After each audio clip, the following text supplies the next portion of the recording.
DG MI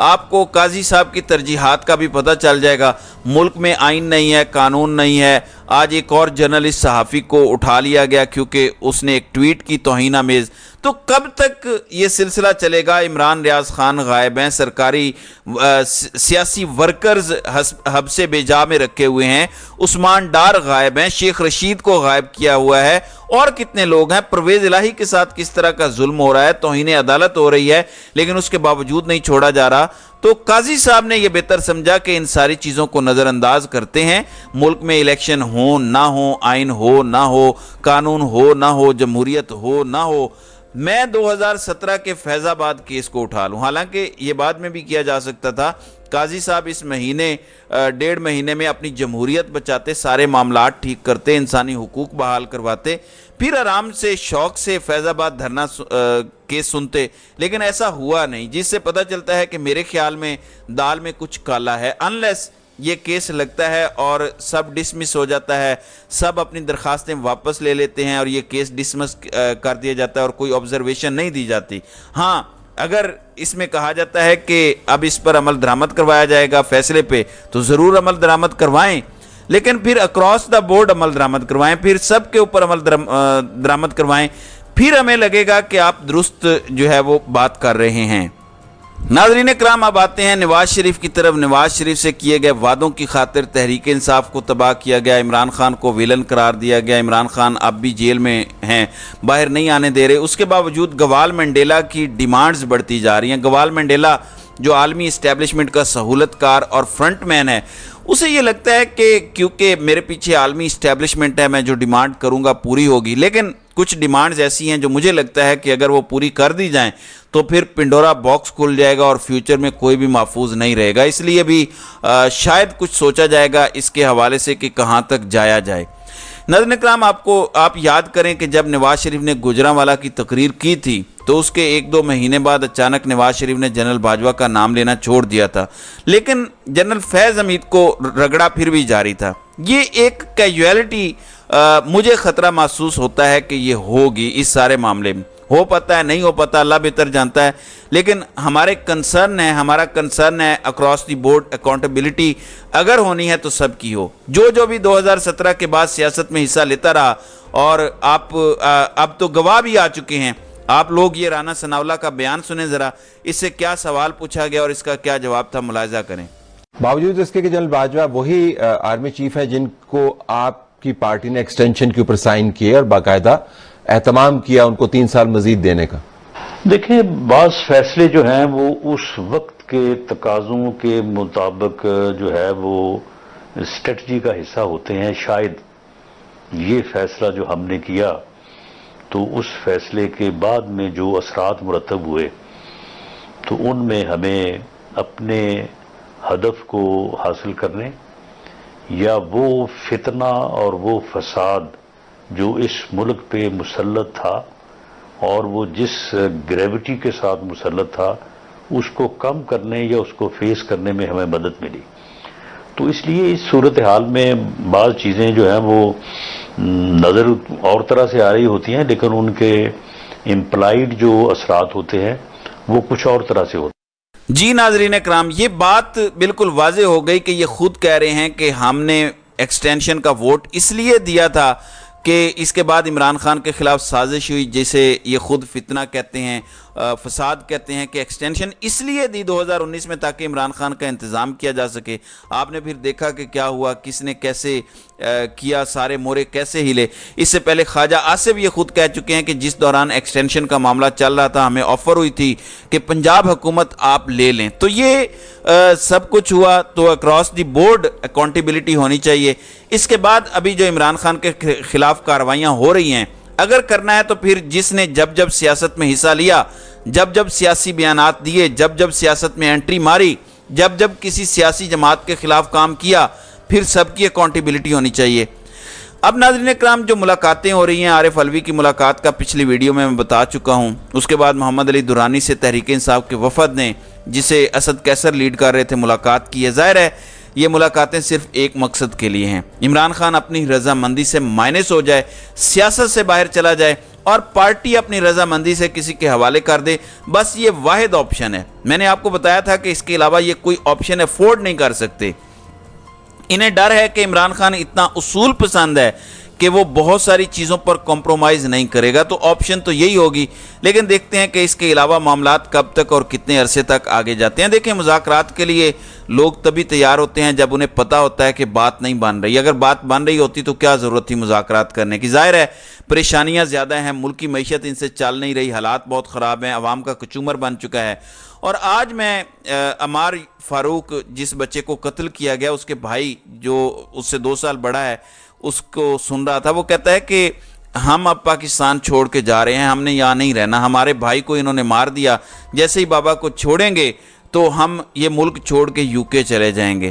اس عمر کے بچے کے دل میں پاکستان سے کیسی مایوسی پیدا کر دی گئی ہے، اور یہ ایک گھر کی کہانی نہیں، یہ گھر گھر کی کہانی ہے، پوری قوم کو مایوس کیا گیا ہے۔